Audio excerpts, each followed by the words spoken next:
Welcome, ladies and gentlemen, to another episode of the Real Estate Confidante School. I am your host, Mike Razor, here in New York City, beautiful New York City. Give me a second. I'm going to start the recording for the podcast, which you can listen to on iTunes, on Google Play, on Spotify, um, and a few other places.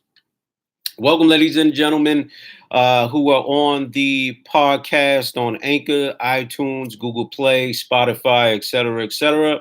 I want to say thank you for joining us today. All right, ladies and gentlemen, today's episode is going to be on air rights. Do you know what an air right is? Do you know what an air right is? I don't know if you know. I don't know if you know. Do you really know? Yeah. So basically air rights are basically is the right to the air that the building that is above the building, that is above you, that is above the property that you own, et cetera, et cetera. All right. Now there's certain rules and regulations in terms of air rights and requirements, depending on the lot and block that you live on, and the how high the building or property is already. So this is why I wanted to kind of go into the air rights situation. I don't hear too many people discuss air rights, and I think now's the time to do so. All right. So first, I want to say, if you want to reach out to us at info@therealestateconfidanteschool.com.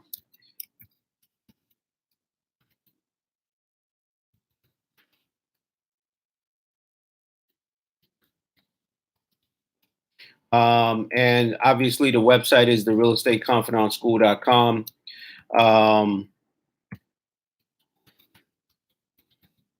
Just typing this in real quick. Right. And I think this is too tight. Maybe loosen up a little bit. Nah, I like it like this. Okay, so realestateconfidanteschool.com, info@therealestateconfidante school. You could also sign up for the membership right now. It's $7.99 a month. You'll get exclusive private chats, videos, one-on-ones, consultations, discounts for the apparel, discounts for the consultations, discount for the speaking engagements, et cetera, et cetera.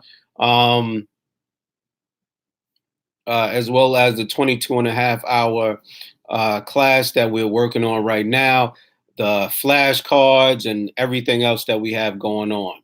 Okay, we currently have videos up, free videos and podcasts that you all can listen to right on the website. So feel free to go ahead and do that. What else? Man, it's a lot. Like I said before, if you're working on your credit, ladies and gentlemen, reach out to Ox Publishing, reach out to DSX Design, reach out to zblackcard.com/PTCE under Z700 program. What else? You reach out to We Management Services at WeManagementInc.com. Okay. At WeManagementInc.com. Reach out to who else does it? 609 Credit Repair.com. If you guys need help with your credit, building your credit, rebuilding your credit. We Management Inc. also deals with rebuilding your credit as well. So you could go to those companies. They'll help you out with that. Okay. Let's see. What else? It's a lot. So much information I always want to bring to you guys on every episode and just kind of throw everything out there, man. It's not even funny. It's, last podcast, I wanted to keep going. Last video, I wanted to keep going with child credit. And I really wanted to go into depth with regard to developing that plan of action for your family. But it wasn't enough time. So you got to keep on grooving. You know what I mean? So let's get into this. What I'm going to do is, for the New York air rights, I'm going to read an article from streeteasy.com called The One Block Over. And the article's title is "What Are New York City Air Rights All About?" So it's "What Are NYC Air Rights All About?" Those of you who live in New York City, live in Jersey, live in Philly, you guys, or London or Paris, you guys have tall buildings as well. So this definitely will work for you. It also worked for those individuals with small towns, small cities as well, because there are rules and regulations regarding air rights there for you as well. Okay, this article is written by Mariella Quintana. And so she kind of goes into detail in terms of the New York City skyline and so on and so forth. And, and the congestion and everything like that. So basically in the article, she goes into how the air rights were regulated in 1961, and they placed some restrictions on developers at that time because they didn't want New York City to be polluted, congested, and a dark city. Like how if you ever go on to Wall Street is real narrow streets with huge buildings that are, back in the 80s, it was really a really dark area because there weren't newer open spaces like the parks and, and other new construction that they have. Okay. So we're going to get into this really quickly. I'm going to read a little bit, but I'm not going to read the whole entire article. But what exactly are air rights? This is the question. Air rights generally refer to the empty space above a property. But what happens when a building is only 6 stories high when it could potentially be 32? This is referred to as a building's unused potential, and a nearby building or development could tap into that potential. Now, what she's referring to is this.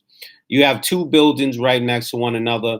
One property owner decides that he doesn't want to build above his building. The other property owner does. So what happens?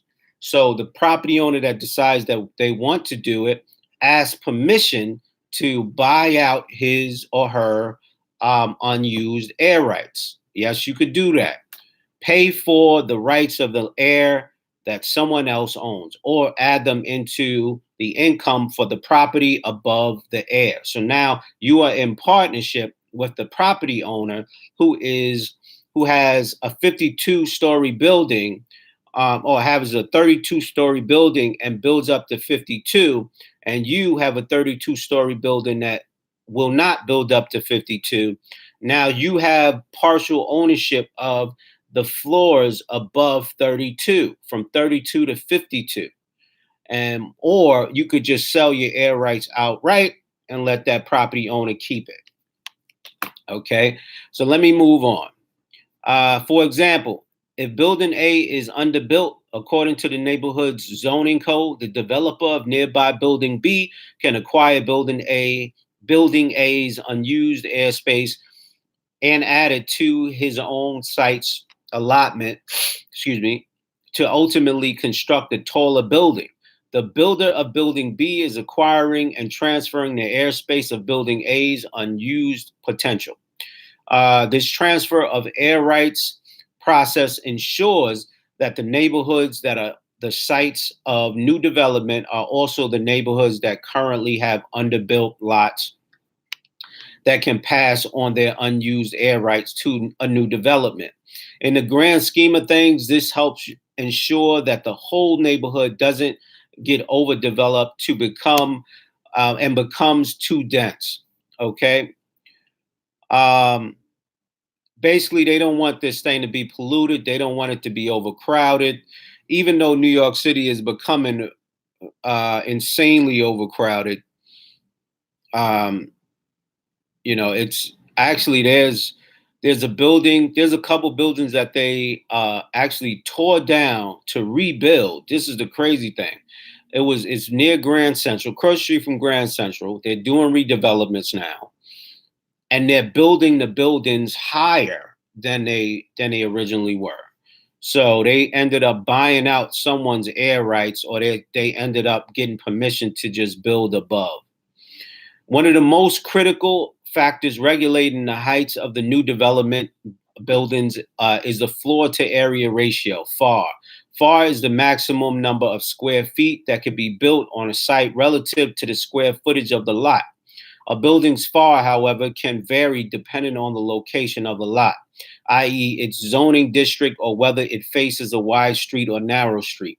The use of the building, commercial, residential, community, or manufacturing, and whether the building offers a benefit to the public outdoor space, affordable housing units, et cetera, et cetera. So just for clarification, depending on the zone that you live in, the lot and block that you live on, will depend on the zoning requirements and the laws. Just like if you live in one neighborhood, your kids are eligible to attend the school that's within that zone. But if you live a block away, that may be a totally different zone with totally different rules, et cetera, with totally different schools. All right. So that's what they're referring to. Also, too, you want to factor in whether the space is eligible for commercial property, for residential property, outdoor space, et cetera, et cetera. So it all depends. There are all rules in regard to zoning. So you want to know that, especially those who are taking business execs out, who are taking investors out, real estate agents who are working with the big dogs. All right. Let's move on. How are air rights transferred? As anyone who's ever walked through Soho on a Saturday knows, New York City is one of the densest and most expensive cities in the world. It should come as no surprise then that the air can be just as coveted and costly as land. As a result, owning and selling air rights can be a hugely lucrative process. There are three primary ways the transfer process occurs. You have zoning lot mergers, special purpose district transfers, and landmark transfers, ladies and gentlemen. So zoning lot mergers are the most common form of air rights transfer and primarily transpire in Manhattan, south of Central Park.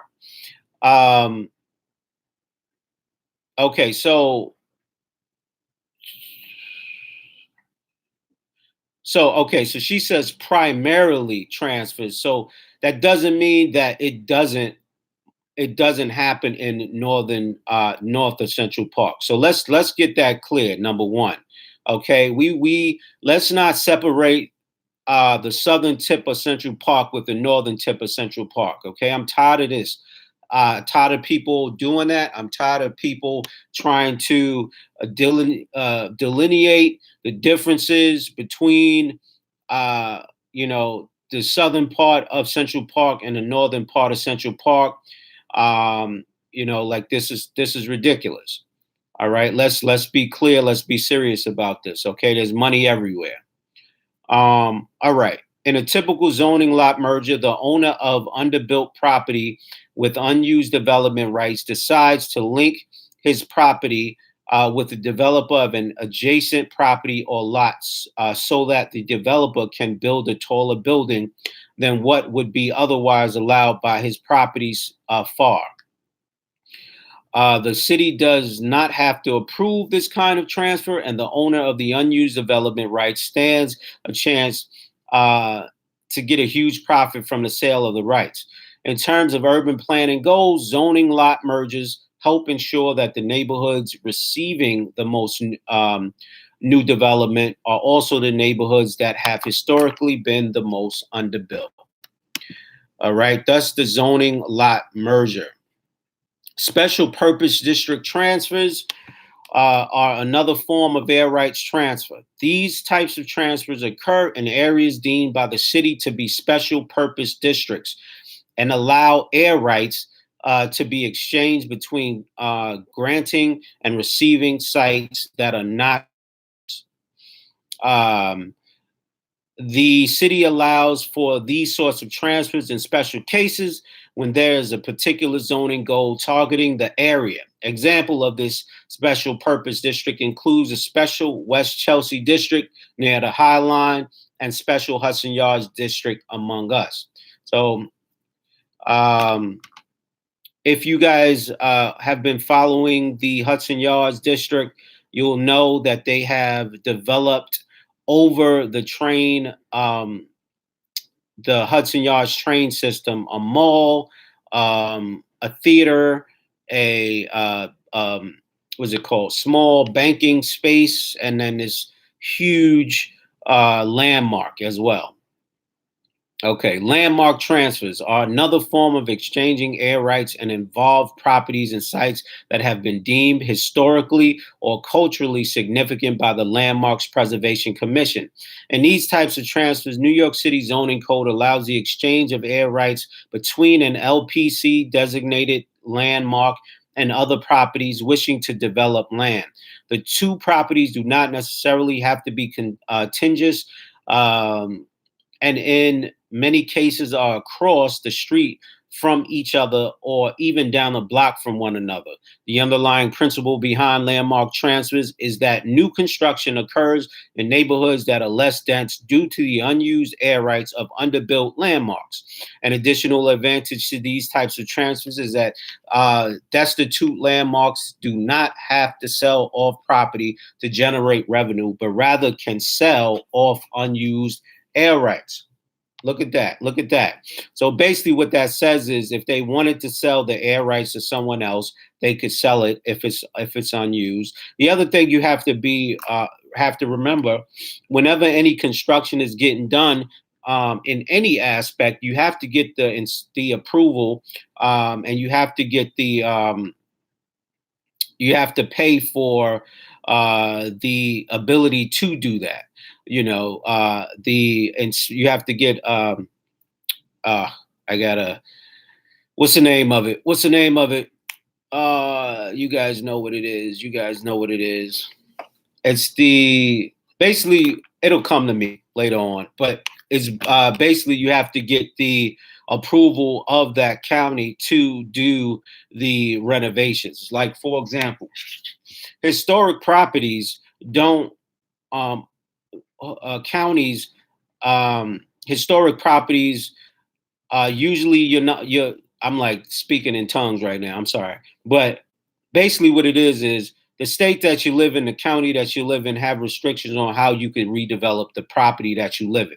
Right. So if you're in a historic district, 9 times out of 10, you own or live in a property that's a historic property, which means that there are rules that regulate whether or not you could renovate the property a specific way, whether it is above the air or whether it is below the air or whether it is around the lot and block that the property is on. Usually, from my understanding, the actual exterior of the property cannot be redeveloped or reformed. You could clean it. You could clean a brick. You could make sure you could restore it, make sure it looks newer, that kind of thing. But you cannot actually remodel the exterior part of that property. Okay. So, and then what I was going to say is the permits. You have to get permits in order to do a lot of the construction and what have you. So they're going to look into the laws anyway. They're going to look into whatever the laws and the zoning code is for that area that you're working in. Okay. Look, this is important information for individuals who are real estate agents showing clientele. And this is important information for investors, newbie investors, people who are purchasing their first investment property. One, because if you're a newbie investor, you may not know that the property that you're purchasing is a historic property. Okay, that's number one. You may not know that. And if you don't know that and you purchase it thinking that you could renovate the exterior, you're going to be sadly mistaken. Okay, so these are very important laws that you need to know. Also, too, the area that you live in, does it allow you to have a commercial space? Does it allow you to open up a storefront, a store, et cetera, et cetera? You need to find that information out as well. Some places they don't allow commercial zoning. They don't allow it. And some do. It just all depends, ladies and gentlemen. It all depends. And then you have neighborhood communities that you have to go up and ask for permission to do specific renovations and so on and so forth. Okay, I have an uncle that is on a board of his neighborhood's committee, and a whole bunch of things go through that space that they approve or disapprove of, and so on and so forth. Like, for example, he was telling me about a building project that they were developing in the area that he lives, and how they were turning the property into a homeless shelter, homeless shelter for individuals, right? And drug rehab center. And they disapproved of it. And they said, well, why can't you just make it into a low income housing then? If that's what the case is, make it into a low income housing, right? Section 8 housing, affordable housing program, or turn it into an assisted living facility. Listen, these are opportunities for you guys to use for your real estate investments, ladies and gentlemen. So assisted living facility, you could utilize instead of using Section 8 or affordable housing, or just generally just going to get a general renter. It's up to you. Okay. Assisted living facility will be paid by, either the insurance or the government or something like that. And then you have the Section 8 where the government will pay for part of the rent. I know some of you are like, no, I'm not doing that. I don't want to deal with, Section 8. But trust me and believe me, all you have to do is do a vetting process. All right. Interview the people. Don't be quick to just bring somebody in. Look at their tax, their W-2s. Look at the length of time that they've worked at their job. Look at their credit report. All right. If you need be, get a letter from their job saying that they've been there for that long, so and so. See if they have utility issues. See if they have what's it called? Eviction issues, that kind of thing. And this will help you out with that process, ladies and gentlemen. So you have various options. I always talk about exit strategies. What are your exit strategies? These air rights are a possible exit strategy to increase the income of the property that you're purchasing, and then go ahead and reselling that property for a higher rate of pay. For example, there was a 3-unit property in Harlem that a business partner of mine sold, right? The property owner sold it for $2.3 million. They bought it for $345,000, right? Originally, right? If they would have added an extra level to the air, to the roof of the property, which is the air rights, if they would have added an extra floor, the property sales price would have doubled, and they would have been able to sell the property for $3 to $5 million, close to $5 million. All right. So this is definitely an offset. This is an opportunity to build extra equity in the property and so on and so forth. All right, ladies and gentlemen. So you have people out there that are interested in selling and buying your property and your property's air rights. You just got to look. If you're interested in that kind of stuff, do some research, and let's figure this thing out. I know contractors who live for finding properties that could be that their air rights could be used, or it may be an abandoned property or property that's run down that, people may have inherited and don't know what to do with. There's so many people that I've met who have properties that are just sitting there, like I met this older lady who inherited a building, right? But the building was run down and she didn't know how to manage it. And it had all these fines, all these liens, because her family didn't take care of the property, but people still lived in the property. So she didn't want to sell the property, but she wanted to figure out what it was that she could do to get renovation. She didn't have money, et cetera, et cetera. And I kind of talked to her a little bit about what she could do. Speak to a real estate attorney about it. Maybe she could be forgiven for some of the liens and so on and so forth on the property, since it was inherited to her. There may have also been what's it called, capital gains taxes on it, so she could have gotten those forgiven. Maybe she could speak to a private bank or underwriter or a private investor that would be willing to take care of those liens for her in exchange for partnership in the property. Obviously, the property, the investor would probably want majority shares of the property, majority ownership of the property, because they're shelling out the money for whatever liens there are, and 9 times out of 10, they're going to be putting in the money to redevelop the property. All right, so there's various options for you all to choose from. All right, ladies and gentlemen. Anyway, this is going to be it for the day, ladies and gentlemen. We are 26 minutes in. It is a Wednesday. Hopefully, you guys have a wonderful day, and I'll be talking to you all soon. Remember, make sure you sign up for that gift card, the monthly gift card, $100 raffle, ladies and gentlemen. Miss Active won the last raffle on Instagram. Go to Instagram at the Real Estate Confidant. Go ahead and send me a message and say, I want in on a raffle. I want in on a raffle, that kind of thing. And we'll go ahead and put you in on the raffle. Remember, the raffle, you can use it for whatever you want to use it for, but it's specifically for individuals who are newbie real estate professionals, existing professionals who or businesses who need the money for business purposes, for clothing. Some people don't have jobs, so they might, this could be helpful and useful for them, that kind of thing. Okay. And then also check out the podcast, ladies and gentlemen. The podcast is on anchor.fm. It is also on iTunes under the Real Estate Confidante School. And there are various others. You have Google Play Music, Spotify, Podbean, Comcast, or Camcast, or something like that. It's like 11 different options. All right. And that's about it, ladies and gentlemen. So this is going to be the show for the day. Hopefully you all have a wonderful day. Go to the website, therealestateconfidantschool.com. Sign up for the membership. All right. And I'll be talking to you all soon. Have a wonderful day. Peace.